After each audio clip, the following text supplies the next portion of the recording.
দূরবীন লাগবে।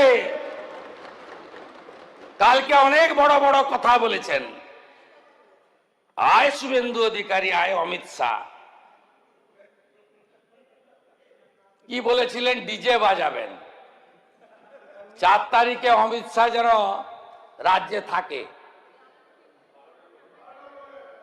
ডিজে বাজিয়ে দিয়েছে বাংলার লোকেরা।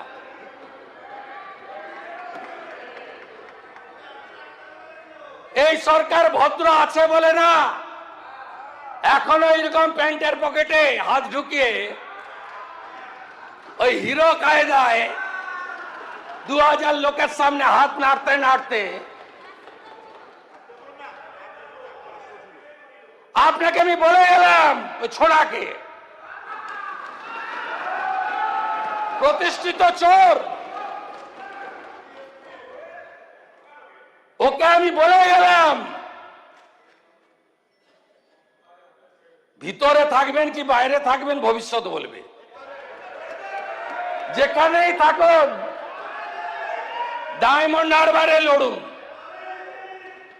40% মুসলিম ভোট আছে,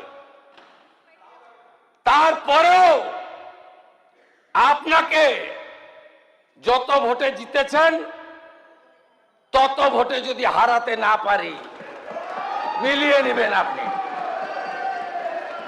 আপনার অবস্থা ওই সকল পুষ্পার থেকেও খারাপ হবে।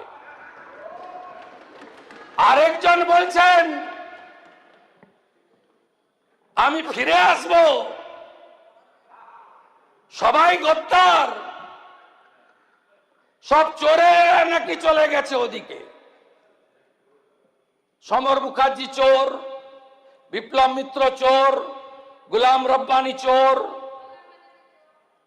সব লোক এখানে ওদিকে যারা নাকি আপনারা গেছেন সব চোর। আপনি ভাবতে পারেন কি রুচি, কি রুচি, যে সমস্ত ভাষা। আরে আপনি এত বড় নেত্রী, 2014 সালে ভারতীয় জনতা পার্টির